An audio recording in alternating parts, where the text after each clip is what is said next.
오늘 카운트 원앤원 3구 대결 타석의 2번 주자 추신수 1사 주자 1, 2루 상황. 밀어친 타구가 이게 있습니다. 끝내기인데요. 2루자 마틴이 3루 돌아서 홈으로 오늘 경기 추신수의 끝내기 안타.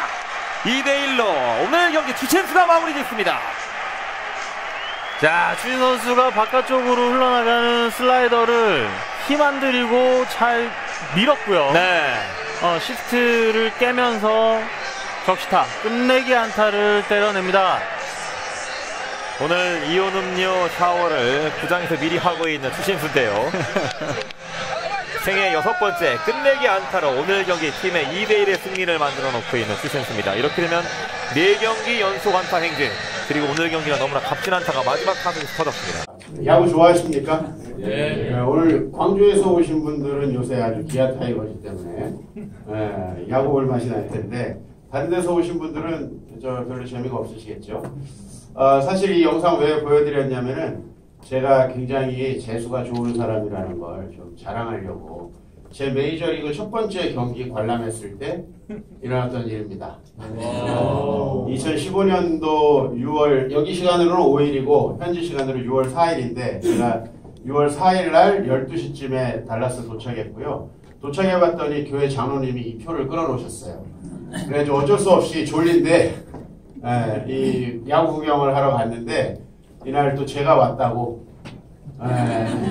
주희 선수가 끝내기 안타를 쳐줬습니다. 굉장히 재수가 좋죠.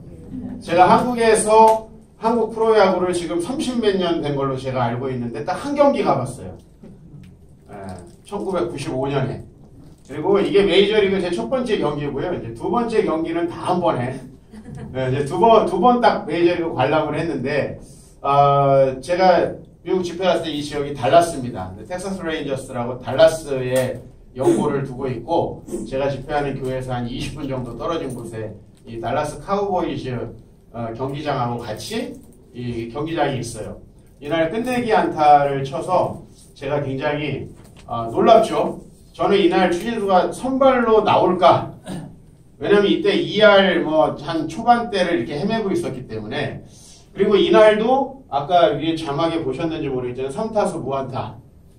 그리고 볼넷만 있었는데 마지막 타석에서 끝내기 안타를 쳤습니다. 굉장하지 않아요? 근데 되게 한 가지 슬픈 소식을 알려드릴게요. 제가 이 광경이 있을 때 여기 없었습니다. 제가 9회 말을 마치고 별게 없을 것 같아가지고 이 자리를 떴어요. 9회 말이 딱 끝났는데 1대1로 무승부였는데 장로님이 물으시더라고요. 목사님 더 보고 갈까요? 그래서 저기 애들도 같이 왔고 졸린데 가시죠. 그래가지고 제가 가서 그 장로님 댁에 도착을 해가지고 인터넷을 딱 켜보니까 추신수 끝내기 안타 기사가 딱 떴어요. 그래서 사실 이 장면을 제가 직접 본 게 아니고 이런 일이 있었어요. 제가 왜 이 장면 여러분에게 보여드렸냐면, 그동안에 제가 목사님의 아들로서 태어나가지고 교회 생활 안에서, 그리고 저는 사역을 시작한 다음에 한 주도 설교를 쉬어본 적이 없어요. 사역을 이 교회에서 하면 그 다음 주에 저 교회로 가고 해서 지금까지 한 20년 제가 목회하면서 한 번도 쉰 적이 없는데, 사실은 제가 그동안의 목회 여정 속에서 느꼈던 굉장히 중요한 핵심이 이 동영상과 저의 스토리 속에 있어요.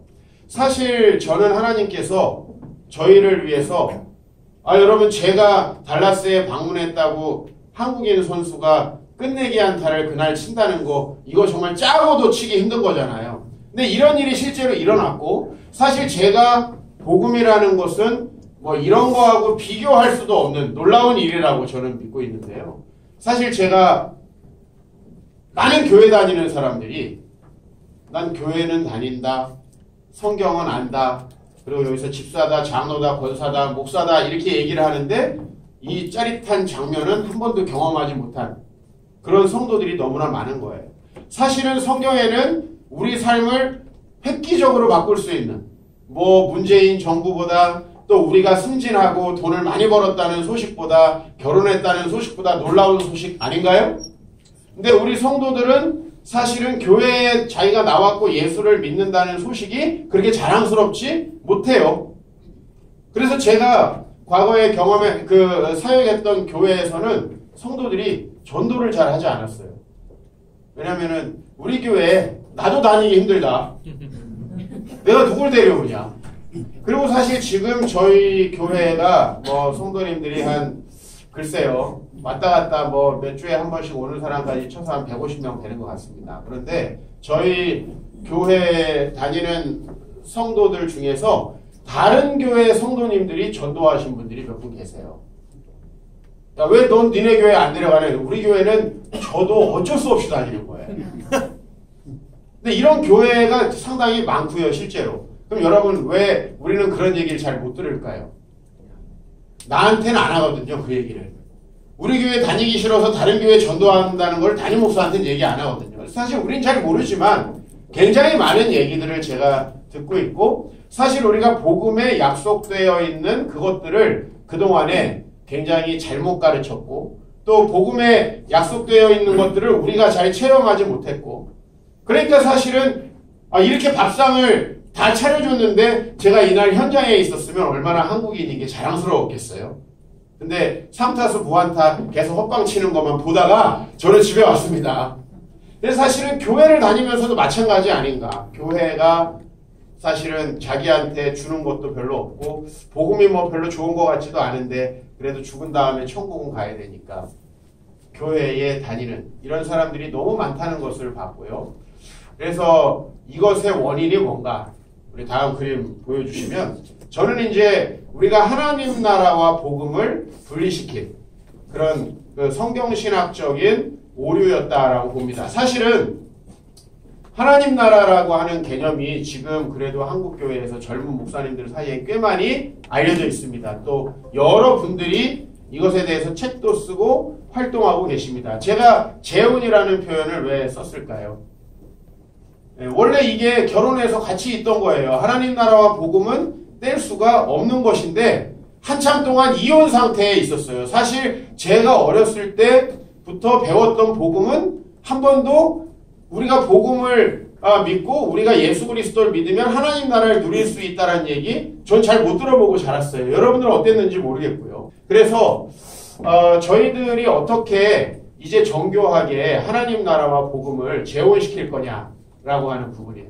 저희 교회에 실제로 재혼 커플이 하나 있습니다. 제가 우리 교회 비록 굉장히 좁고 좀 초라하지만 한 100여 명 정도 하객 모시고 저희 교회에서 작년에 재혼의 주례를 첫 번째 했습니다. 제가 그냥 첫 번째 결혼하시는 분들은 한 50상 이상 결혼식을 인도했는데 사실 재혼은 처음이었어요. 이 두 분이 전부 다 주님의 복음 안에 있지 않을 때 주님의 복음 안에 있지 않을 때 가정을 다 일찌감치 실패를 했어요. 그리고 나중에 이제 저희 교회에 오시게 됐는데 정말 복음 안에서 새로운 삶을 발견하고 나서 이 두 분이 결혼을 하는데 그것이 참 저에게는 행복한 날이었습니다.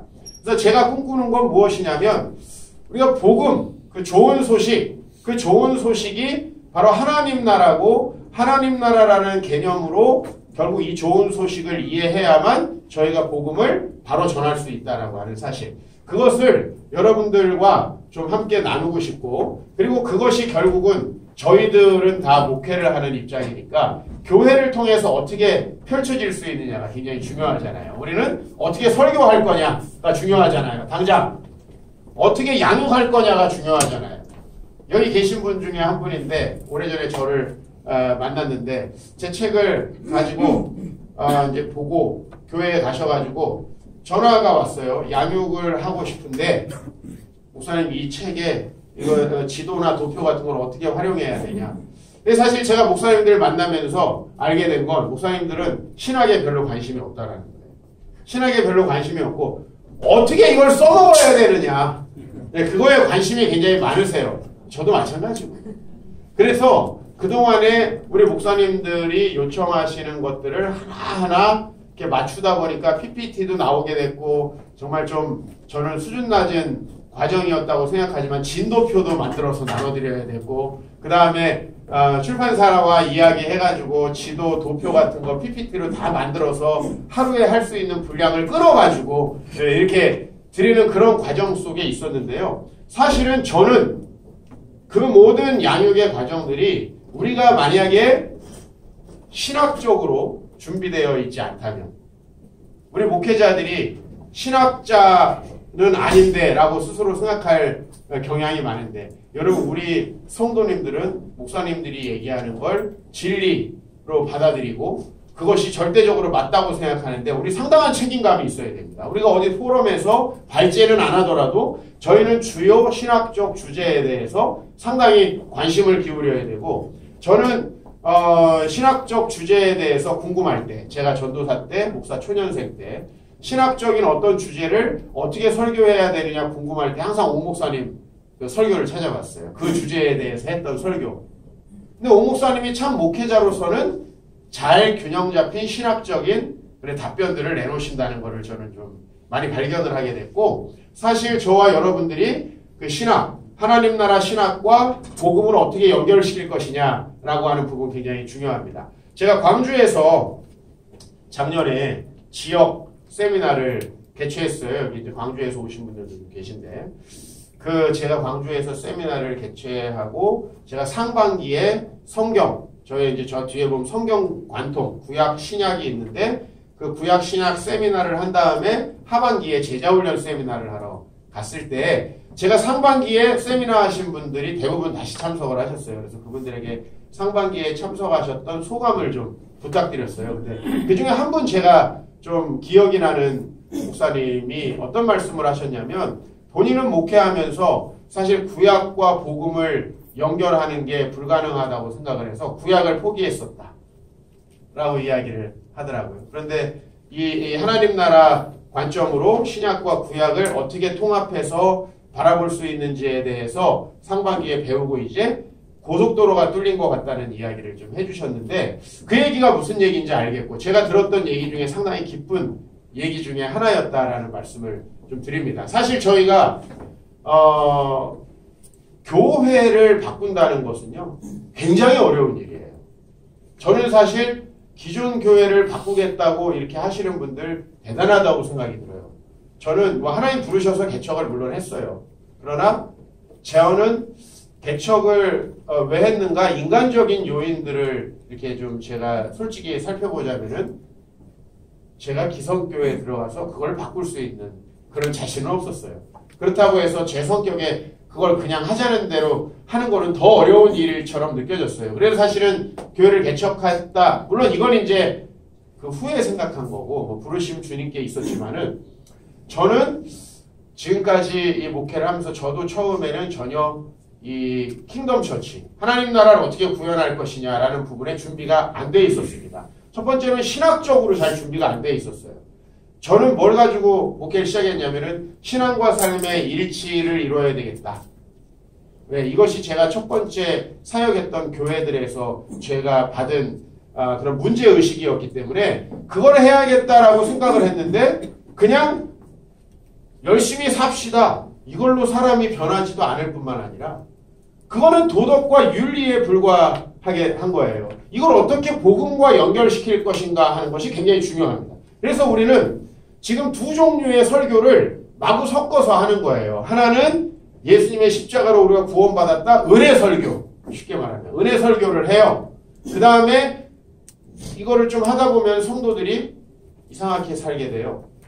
그러니까 거기서 갑자기 이제 그렇게 살면 안 된다, 지옥 간다라고까지는 얘기 안 하지만은, 그렇게 살면은 지옥 갈 것 같은 톤으로 이렇게 설교를 합니다.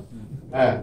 그런 본문 열매로 알리라 막 설교하다가 또 이게 은혜에서 멀어졌다라는 그런 회개감이 들어요. 그래가지고 다시 로마서 3장으로 가서 십자가 본문을 설교하다. 그래서 이 설교가 저 설교를 까고 저 설교가 이 설교를 까고 이런 신학적인 통합되지 않은 설교들을 상당히 많이 합니다.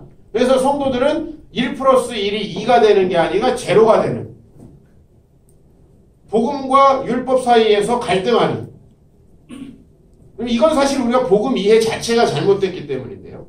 그런 식의 문제들이 저에게도 생긴다는 것을 알게 됐고요. 사실은 신학적으로 정립하는 게 중요했는데, 사실 제가 신학적으로 이걸 정립하면서 또 다른 문제가 저에게 찾아왔어요. 목회적으로. 그건 뭐냐면 한 번도 해보지 못한 미지의 영역을 설교해야 되는 거예요. 하나님 나라 신학으로 저는 설교를 들어본 적도 없고 한 적도 없어요.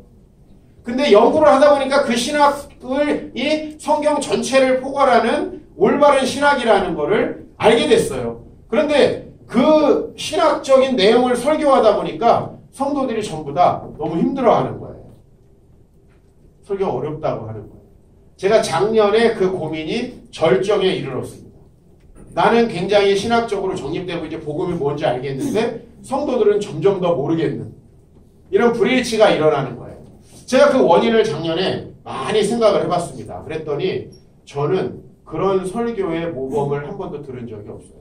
사실 제가 신대원 다닐 때 설교에 대해서 저에게 가장 많은 좀 도전을 준 것은 아주 옛날 분이시고 뭐 한국교회에 지금은 그다지 큰 영향을 미치지 못하고 계시지만 박선희 목사님이에요.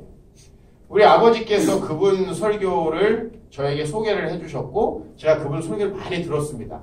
근데 그분이 설교를 진행하는 방식이나 테크닉에 대해서만 제가 동의할 수 있었고 여전히 신학적인 부분 동의하기가 어려웠어요.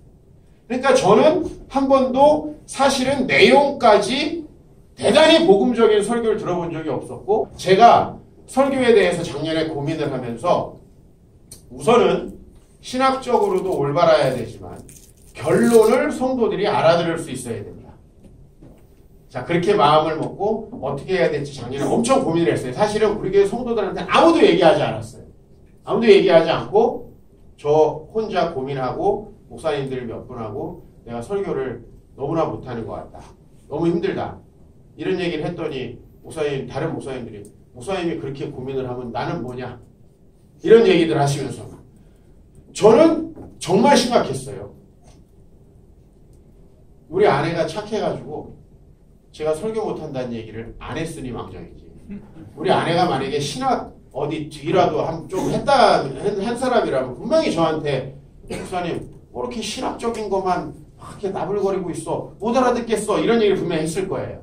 근데 우리 아내 너무 착해가지고 항상 은혜 받는 척을 잘 해줘요. 이런 아내를 얻으시기 바랍니다. 상당히 편합니다. 목회하기. 근데 제가 작년에 그런 고민을 하고 올해 1월 첫 주부터 다른 방식으로 설교를 해야지 준비를 했습니다. 즉 성경신학적으로도 맞고 그 다음에 우리 전통적인 교리적인 측면도 흐트러뜨리지 않은 상태에서 그 설교의 결론이 성도들의 삶에 남아야 되는 설교. 난 이걸 한 번도 들어본 적이 없어요. 그리고 굉장히 맞는데 하기 싫은 설교. 맞아요. 나의 잘못을 막 지적하고 맞아요. 근데 되게 따라하기 싫은 설교. 뭐 힘 빠지는 설교. 이런 설교를 많이 들었는데 아니면은 정말 말도 안 되는 설교. 되게 은혜로운데 집에 가서 잘 생각해보면 무당이 하는 설교인가 그런 생각이 드는 그런 샤머니즘 설교. 고민이 됐어요. 그래서 제가 올해 1월 첫 주에 요한복음 강해를 하고 있었어요. 하고 있던 중간에 내가 요한복음 4장 설교를 올해 첫 주에 했습니다. 그러면서 제가 신학적으로도 그리고 그 내용을 이제 고민한 거예요. 그전에는 설교 원고를 써놓으면 저는 다시 들여다보지 않았어요. 근데 그 이제 원고를 고민하면서 야, 여기에서 내가 말하려고 하는 그 내용이 뭔가 그리고 그 내용을 내가 어떻게 실생활에 하나라도 이렇게 끈을 이어가지고 적용을 해줄 수 있을까 그걸 고민하고 올해 첫 번째 설교를 딱 마쳤어요. 그냥 저 스스로는 만족스러웠어요. 근데 성도님들 반응은 별 다른 게 없었어요. 똑같아요. 근데 저녁에 우리 아내가 결혼한 지 15년 만에 처음으로 설교에 대해서 먼저 말을 꺼내는 거예요. 정말 신기한 일이었어요. 우리 아내는 내가 무슨 짓을 해도 별말을 안 하는 사람이에요. 근데 제가 그날 설교를 딱 하고 저녁에 갔는데 한 10시쯤에 목사님 근데 오늘처럼 설교하면 성도님들이 정말 잘 알아들을 것 같아요. 그동안 참았다는 거지. 못 알아듣겠어 이놈아. 계속 얘기하고 싶었는데 드디어 뭔가 좀 실마리가 잡혔다고 생각을 했는지 우리 아내가 그런 얘기를 했어요. 제가 이 말씀 여러분에게 드리는 건 사실은 우리가 교회를 바꾸려면 신학적인 사고가 명확하게 새로워져야 돼요. 근데 그것만 되면 되는 게 아니라 다른 사람들에게 그 설교가 전달되어져야 하고요. 다시 말씀드리지만 우린 그런 설교를 듣고 자라지 않았습니다. 다행히 아주 몇십 년 앞서가는 목사님을 여러분들이 모셨다면 모르겠는데 어쨌든 저는 그런 적이 없습니다. 저는 그런 적이 없고 정말 한 번도 만나보지 못한 그런 종류의 설교를 제가 한다는 게 너무 어려웠고요. 그리고 그런 종류의 양육을 제가 한다는 게 너무 어려웠어요. 사실 저 뒤에 하나님 나라 제자 훈련이라는 책이 있고 저는 저것을 훈련시켜서 그냥 저희 교회가 세워졌다고 해도 과언이 아니에요. 사실 성경적인 내용은 설교 시간에 많이 다룰 수 있는데 기독교가 뭐고 그걸 어떻게 변증을 해내느냐 하는 것들은 그렇게 쉬운 일이 아니었어요. 사실 하나님 나라 제자 훈련이라는 책 여기 아마 한 3분의 1 정도 가지고 계실 것 같은데 저 책을 제가 처음 초고를 쓴 게 2000년입니다. 제가 전도사 때 저 원고 초고를 쓰기 시작했어요. 그리고 저 초고를 가지고 제가 강도사 때 처음으로 강의를 했어요. 교회에서. 몇 개월 정도 잡아가지고 강의를 했어요. 그리고 저 책을 6번째 고쳐서 제가 출판을 작년에 했습니다. 근데 그 6번 고치면서 사실 책의 3분의 2 정도가 없어졌어요. 즉 제가 처음 썼던 내용에 대단히 많은 분량이 없어졌고 나머지가 새로 들어왔습니다. 그 과정에 저의 신학적 변화가 있었던 거예요. 신학적 변화가 있었고 그 신학적 변화를 그럼 어느 정도 수준까지 성도님들에게 가르쳐야 되는가 하는 걸 계속 실험을 한 거예요. 충분히 준비되지 않은 채로 제가 개척을 했어요. 34살에 제가 사표를 내고 나와서 개척을 했으니까 사실은 준비가 안 된 게 어떻게 보면 너무 당연하겠죠. 그러나 그 이후에 계속해서 한 2년에 한 번 정도 꼴로 저 교재를 바꿨습니다. 계속 바꿨어요. 어떤 내용을 전해야 될까도 바뀌었고 그리고 어떤 순서로 전해야 될까 하는 것도 바뀌었고 어떤 방식으로 설명을 해야 될까 하는 그런 예들도 바뀌었어요. 그러면서 나중에 도표도 들어가고 해서 저 교재가 나왔고 지금 저는 6개월 과정으로 저것을 하는데 15기를 어제 시작했습니다. 그리고 지금까지 수료한 사람이 104명이에요. 근데 지금 저희 교회에 주일날 출석하는 분들이 성인이 한 90명 정도 되니까 대충 이거랑 비슷하게 맞아가고 있어요. 물론 이 중엔 교역자들도 있었으니까 교역자들은 다 다른 데로 갔으니까 그 인원 정도 빼면 그래도 제가 얼추 열심히 훈련시킨 만큼 성도들이 비슷하게 남아있고 어쨌든 그 성도님들이 상당히 제가 볼 때는 훌륭합니다.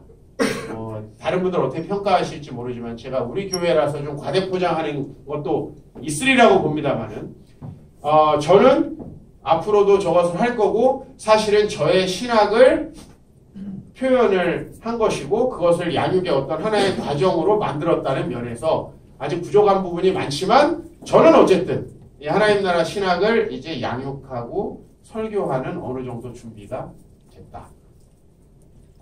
사실은 이렇게까지 가고 그 다음에 이제 가야 되는 게 뭡니까?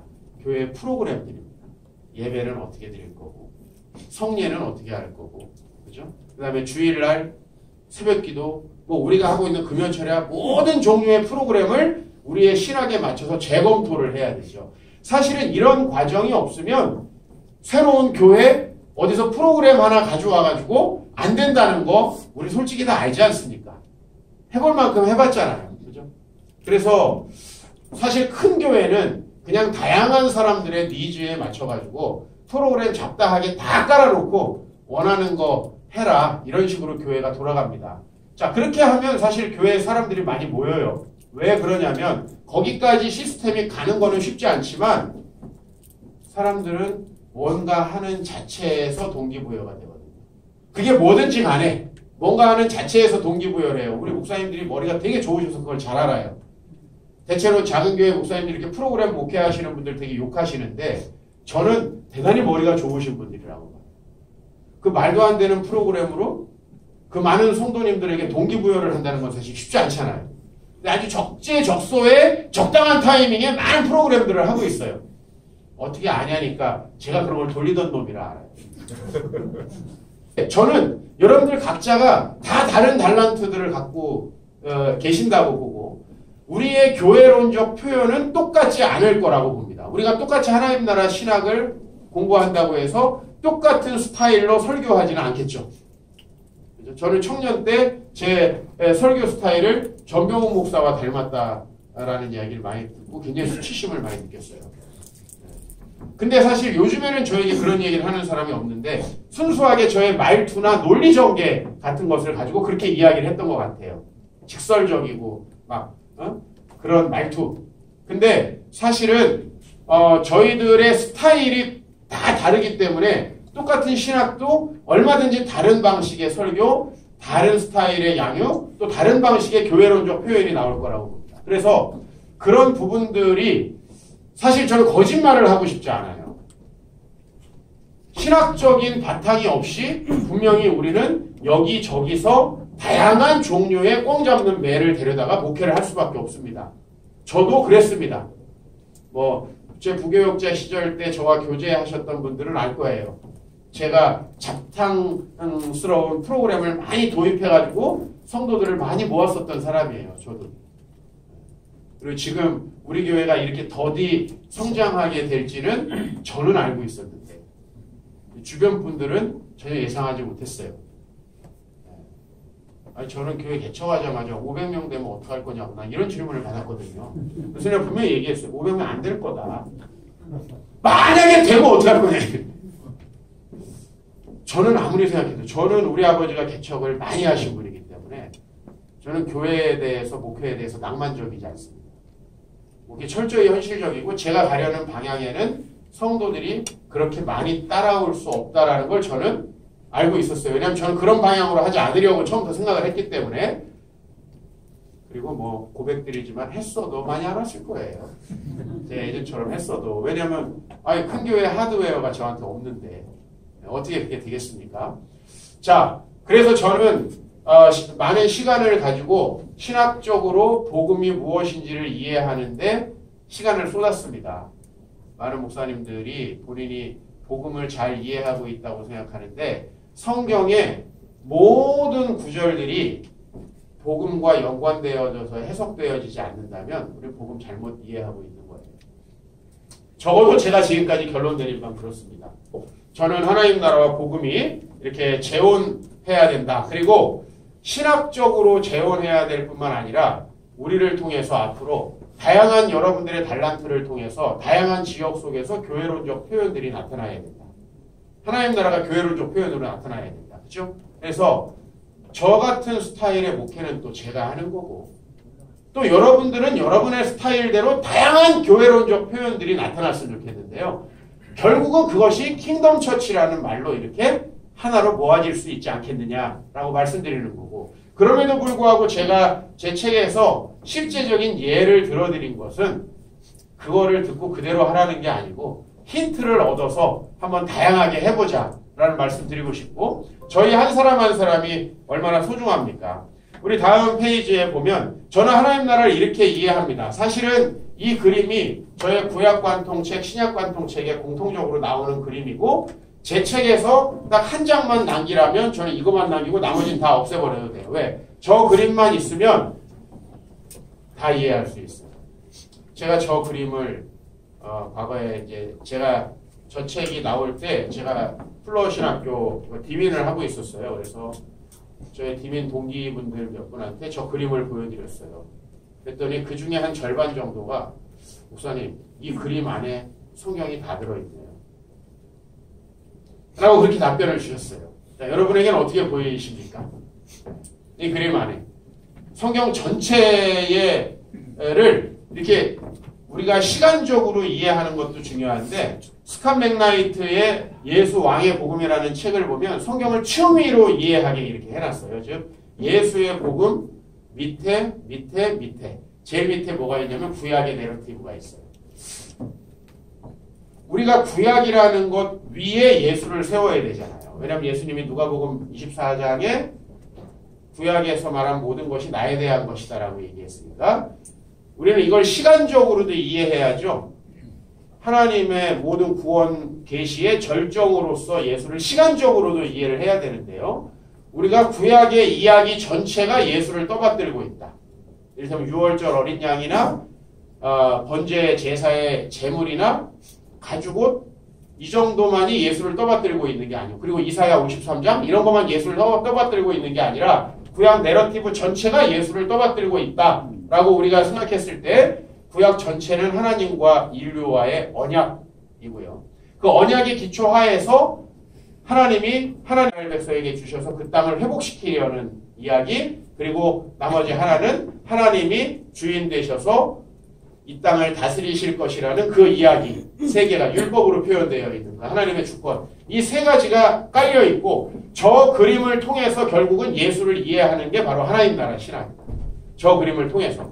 그래서 그 이야기에 대해서는 여러분들이 다양한 방식으로 공부할 수 있죠. 책도 많이 나와 있고 또 여러 강의도 들을 수 있을 것인데, 만약에 저하고 함께 공부하시고 싶다라고 하면 이제 다음 주부터 시작되는 강좌를 한번 같이 해보시면 좋을 것 같고요. 그것을 오늘 다룰 수 있는 부분은 저희가 되지 못하기 때문에 우리 다음 그림 하나 보시고 이제 좀 쉬는 시간을 가지면 좋겠는데요. 저는 복음의 삼위일체라는 표현을 썼습니다. 좀 삼위일체라는 표현을 쓰기가 굉장히 저 안에서도 좀 두려웠는데요. 뭐 누가 시비 걸까봐 좀 두려운 마음이 있어요. 근데 뭐 삼위일체 그 하나님과는 전혀 상관없는 거고, 우리가 복음을 구약에서 성경에서 크게 세 종류로 성경 신학자들이 분리하고요. 자유주의 신학자일수록 이 세 개를 따로 분리해서 다른 복음으로 이해합니다. 20세기 내내 그랬어요. 그리고 좀 보수적이고 우리와 신학적인 노선을 한국교회와 같이 하는 신학자들일수록 저 세 가지의 복음을 통합시키는 방향으로 갔고요. 그 다음에 이게 잘 통합이 안 되는 분들은 사도들의 복음만을 가지고 구원파적 복음을 전해왔다. 이렇게 보시면 됩니다. 지금 한국교회가. 잘 들으세요. 자유주의자들은 이 세 개를 다 따로 나누고요. 주로 세 번째 복음은 버립니다. 자유주의 신학자들일수록 예수의 하나님 나라 복음과 구약의 선지자들의 말씀을 강하게 주장하면서 주로 사회정의, 토지정의 이런 것들을 이야기합니다. 자유주의 신학자일수록. 그 다음에 구원파에 가깝고 잘못된 보수, 한국의 잘못된 보수일수록 이거는 다 쓸데없는 소리고, 여기에서는 뭐만 뽑아와요? 예수님 죽은 거. 예수를 다 뽑아오는 게 아니에요. 예수의 말씀이나 그분의 설교, 그분의 하나님 나라 모든 가르침들을 다 없애버리고 여기서 피를 몇 개 가져다가 예수의 죽으심하고 연결해서 로마서 3장으로 가요. 자, 이런 식의 설교를 하고 있습니다. 근데 이것이 결국은 통합돼야 돼요. 구약의 하나님이 이스라엘에게 계시한 언약의 위에 지저스 내러티브가 자리를 바로 잡아야 되고, 거기에서 사도들이 왜 그 예수를 주요 메시아라고 이야기했는지, 이 부분이 우리가 아주 확고하게 성경 전체로 이해됐을 때 결국 우리는 어느 본문을 택하든지 복음을 설교할 수 있다.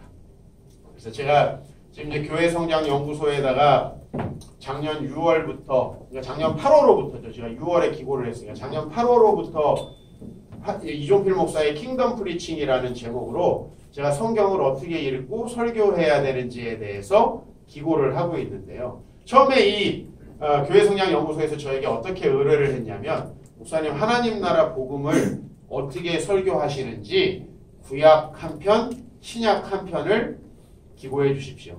이렇게. 거기 이제 그 말씀 같은, 여러분 잘 모르시는 그 말씀 같은 맑은 물가라는 책이 있는데 그렇게 기고를 해달라고 그래요. 근데 그 자체가 복음을 잘못 이해하는 요청이에요. 구약과 신약이 다르게 설교되면은 그거는 복음이 아니죠. 그래서 제가 역으로 제안을 했어요.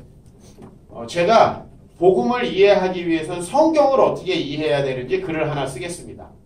그리고 구약이든 신약이든 설교를 한 편만 제가 기고를 한 달에 하겠습니다. 거꾸로 제안을 해서 이제 그렇게 하게 됐어요. 구약과 신약이 다르게 설교된다면 그거는 복음이 아닙니다. 우리가 보통 구약에서 인물 설교를 할 때는 대단히 윤리적 설교라고 생각을 하고 신약의 복음 설교할 때는 다 필요 없다 행위는 무조건 은혜로 되는 것이다 라고 설교를 한다면 그거는 분명히 마르시온적 경향을 우리가 갖고 있는 거예요. 그렇죠? 이런 교회사적 시도들이 이미 많았습니다. 구약을 제거하려는 시도. 그리고 마르시온이 채택했던 성경은 뭐예요? 가난한 자들의 복음 누가 하고 그 다음에 개인 서신을 뺀 바울 서신 요거만을 복음으로 채택했잖아요. 한국교회가 딱 그렇게 하고 있어요. 심지어 구약을 택하더라도 거기다 연결해가지고 해석을 하고 있어요. 그래서 이 부분이 통합이 되어야 저는 결국은 우리가 하나님 나라 복음을 잘 전할 수 있다. 이 말씀을 좀 여러분에게 드리고요.